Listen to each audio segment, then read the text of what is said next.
Bismillahirrahmanirrahim. Assalamualaikum warahmatullahi wabarakatuh. Waalaikumsalam warahmatullahi wabarakatuh. Alhamdulillah wassalatu wassalamu ala Rasulillah wa ba'du. Kaifa halukum? Alhamdulillah bi khairin wa kaifa haluka ya abi? Alhamdulillah bi khairin. Jazakumullahu khairan. Alhamdulillah anak-anak abi yang abi cintai karena Allah Subhanahu wa taala. Malam ini kita lanjutkan kembali membaca cerita sahabat Nabi. Semoga kita dapat mengambil manfaat dari kisah-kisah yang akan kita baca. Malam ini sahabat yang mulia yang akan kita baca dan kita dengar adalah seorang sahabat bernama Asim bin Thabit. Masya Allah. Kita dengarkan.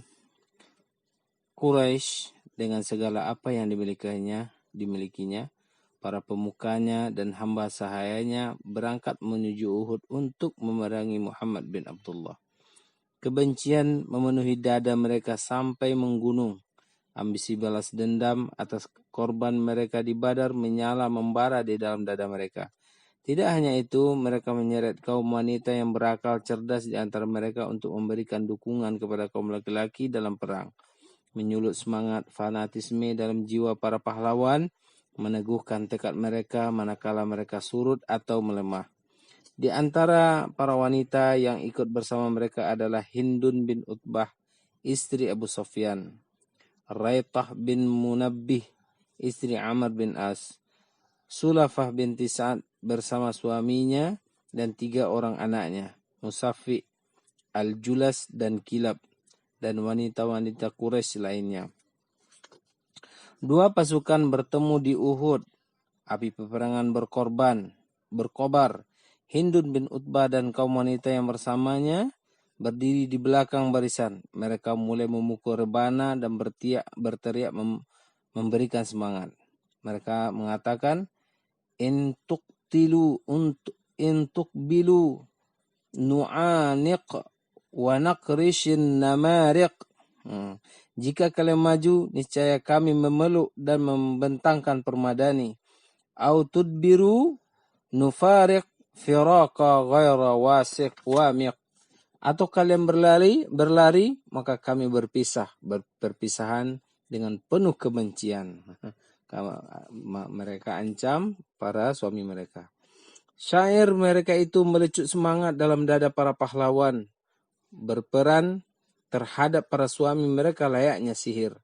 Perang usai, kemenangan berpihak kepada orang-orang Quraisy atau kaum muslimin. Kaum wanita yang telah memprovokasi oleh kemenangan perang mulai berkeliling mengendus medan perang dengan senyum penuh kepuasan. Mereka mulai memutilasi korban dengan cara paling buruk. Mereka membelah perut, memotong telinga, mencongkel mata, dan menyayat hidung. Bahkan salah seorang dari mereka belum reda amarahnya sampai setelah meronce hidung-hidung dan telinga-telinga yang terpotong itu sebagai kalung dan gelang, lalu berhias diri dengannya sebagai ungkapan balas dendam untuk bapak mereka, saudara mereka, paman-paman mereka yang terbunuh di Badar. Akan tetapi Sulafah binti Sa'ad keadaannya tidak sama dengan rekan-rekan dari kaum wanita Quraisy. Dia gelisah dan cemas. Dia menunggu kehadiran suaminya atau salah seorang anaknya yang berjumlah 3 untuk mengetahui berita mereka dan ikut berpesta kemenangan dengan kaum wanita yang lainnya. Namun penantiannya berujung sia-sia. Maka dia terjun ke medan perang yang sudah usai, mencermati wajah para korban, dan mendapatkan suaminya terkapar dengan berlumuran darah, sudah tidak bernyawa. Maka dia tersentak dan langsung bangkit seperti singa betina yang marah. Pandangannya ditebar di segala penjuru medan, mencari-cari ketiga anaknya, Musaffi, Kilab, dan Al-Julas. Matanya melihat mereka terkapar di medan perang. Musaffi dan Kilab sudah tidak bernyawa lagi. Adapun Al-Julas, maka dia mendapatkannya masih bernapas satu-satu. Sulafah mendekati anaknya yang sedang menghadapi sakaratul maut. meletakkan kepalanya di pangkuannya, mengusap darah dari kening dan mulutnya. Air mata Sulafah sudah kering karena beratnya musibah yang menerpanya. Kemudian dia bertanya kepada anaknya, "Siapa yang melakukan ini terhadapmu, wahai putraku?" Anaknya ingin menjawab, namun sentakan kematian menahannya. Namun Sulafah tidak putus asa. Dia mencerca anaknya dengan pertanyaan, maka dia menjawab, Asim bin Sabit. Sementara yang melakukan terhadap saudaramu Musafi adalah, kemudian Al-Julas menghembuskan nafas terakhirnya. Masya Allah. Sulafah binti Sa'ad seperti orang gila. Dia meraung-raung dan meratap. Dia bersumpah dengan nama Lata dan Uzza, tidak akan menghentikan raungannya dan tidak akan menghentikan air matanya kecuali jika Quraisy membalaskan dendamnya atas Asim bin Sabit dan menyerahkan batok kepalanya untuk tempat dia minum khamar. Kemudian Sulafah bernazar untuk siapa yang mampu menangkap Asim, hidup ataupun mati, menyerahkan kepalanya, dia akan memberinya hadiah seharga sesuai dengan keinginannya. Berita nazar Sulafah terdengar di kalangan Quraisy. Maka setiap anak muda Mekah berharap bisa menangkap Asim bin Sabit dan menyerahkan kepalanya kepada Sulafah untuk merengkuh hadiah yang dijanjikannya. Kaum muslimin pulang ke Madinah pasca Uhud. Mereka mengenang peperangan dan segala apa yang terjadi padanya. Mereka mendoakan para pahlawan yang gugur. Semoga Allah merahmati mereka. Menyanjung para pahlawan yang telah berjuang dengan gagah berani. Asim bin Sabit adalah salah satu yang mereka perbincangkan. Mereka kagum bagaimana Asim bisa menghabisi 3 orang bersaudara dari satu keluarga di antara orang-orang yang dia habisi. Seorang dari mereka berkata, "Apanya yang aneh? Apakah kalian tidak teringat apa yang disabdakan oleh Rasulullah SAW di Badar? Bagaimana kalian berperang?" Lalu Asim bangkit dan memegang busurnya dengan tangannya dan dia berkata, "Jika musuh berjarak 100 hasta, maka anak panah yang berbicara. Jika mereka mendekat sehingga ujung tombak menyentuh mereka, maka tombak yang akan berbicara. Namun jika mereka lebih dekat lagi, maka kami meletakkan tombak dan mengambil pedang. Saat itulah pedang yang berperan." Maka Rasulullah SAW bersabda, "Hakazal harbu." Begitulah perang. "Man qatala falyuqatil kama yuqatilu Asim." Siapa yang berperang, maka hendaklah dia berperang sebagaimana Asim bin Sabit berperang. Pasca Uhud, beberapa waktu Rasulullah SAW mengutus 6 orang dari sahabat-sahabatnya yang mulia untuk menunaikan sebuah tugas beliau. Maka untuk tugas ini beliau menunjuk Asim sebagai pemimpin mereka. Orang-orang mulia tersebut berangkat untuk menyelesaikan tugas yang dibebankan oleh Rasulullah SAW kepada mereka.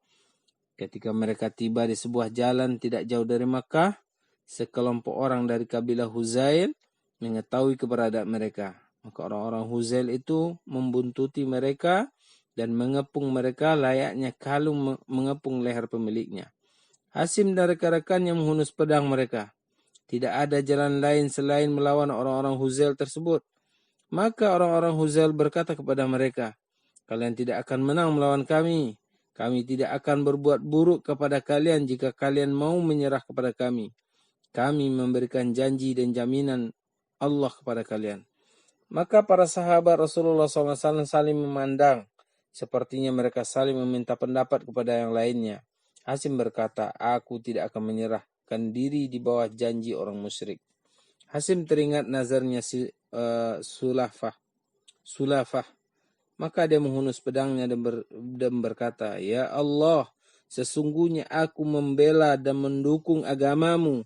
Maka jagalah dagingku dan tulangku, sehingga tidak seorang pun dari musuh Allah yang bisa menyentuhnya." Masya Allah. Kemudian Asim maju menyerang orang-orang Huzail, diikuti oleh 2 orang kawannya. Mereka berjuang keras sampai akhirnya mereka gugur satu demi satu. Adapun 3 orang lainnya dari para sahabat Rasulullah SAW maka mereka menyerahkan diri mereka. Namun tidak lama setelah itu, orang-orang Huzail mengkhianati mereka dengan pengkhianatan yang buruk. Pada mulanya orang-orang Huzail tidak mengetahui bahwa Asim bin Sabit adalah salah satu dari korban mereka. Manakala mereka mengetahui, mereka berbahagia bukan kepalang. Mereka mulai memimpikan hadiah yang besar. Tidak aneh, bukankah Sulafa binti Sa'ad telah bernazar, jika dia berhasil mendapatkan kepala Asim, maka dia akan menggunakan batok kepalanya untuk minum khamar. Bukankah Sulafa sudah membuat sayembara bahwa siapa yang menyerahkan Asim hidup atau mati akan mendapatkan hadiah sesukanya.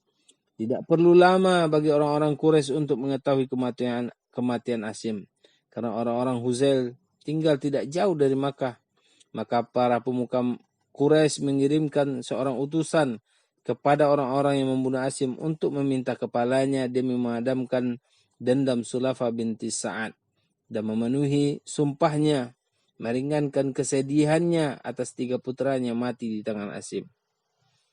Mereka menitipkan harta berlimpah kepada utusan.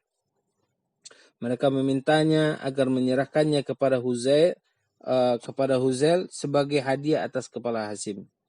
Orang-orang Huzail beranjak menuju jasad Asim bin Sabit untuk memisahkan kepalanya dari jasadnya. Namun mereka terkejut oleh sekelompok lebah dan sekawanan serangga yang menyelimuti jasadnya dan mengelilingi dari segala arah. Setiap kali mereka hendak mendekat kepada jasad Asim, maka lebah-lebah dan serangga-serangga itu menyerang mereka dan menyengat wajah-wajah mereka. Mata, kening, dan seluruh bagian tubuh mereka tidak luput dari serangatan. Lebah-lebah itu sepertinya menjaga jasad Asim.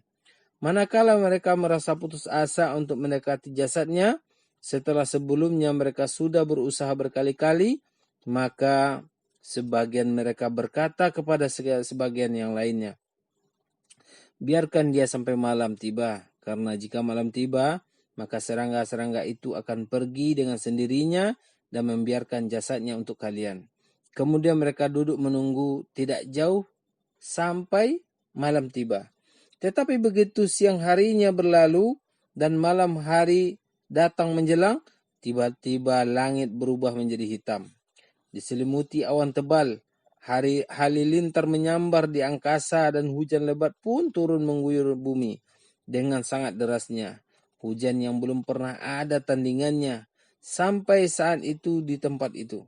Maka bukit-bukit mengalirkan air, dataran rendah dipenuhi oleh air hujan, dan lembah-lembah meluap. Daerah tersebut tersapu hujan layaknya banjir bandang Sail al-Arim. Pagi tiba, orang-orang Huzail bergegas menuju jasad Asim. Mereka tidak menemukannya dan mereka mencarinya di segala tempat, namun tetap tidak menemukannya. Mereka tidak pula mengendus jejaknya. Banjir telah membawa jasad Asim jauh dan jauh, sehingga jasad itu pergi ke tempat yang tidak pernah diketahui. Allah Subhanahu wa taala telah mengabulkan doa Asim bin Sabit radhiyallahu an. Dia melindungi jasadnya yang suci sehingga tidak dimutilasi. Allah melindungi kepalanya yang mulia sehingga tidak dijadikan sebagai gelas untuk menegak khamar. Dan Allah tidak memberi jalan bagi orang-orang kafir untuk mengalahkan orang-orang mukmin. Masya Allah. Tuh, ketika kita dekat kepada Allah, senantiasa menjunjung perintah Allah, melaksanakan apa yang diperintahkan Allah, Masya Allah, doa diterima oleh Allah. Ya kan? Jasadnya berarti hanyut, terbawa air hujan. Demikian, semoga dapat kita ambil manfaat dari cerita ini. Kita tutup dengan doa kafaratul majlis. Subhanakallahumma wa bihamdika asyhadu an la ilaha illa anta astaghfiruka wa atubu ilaik.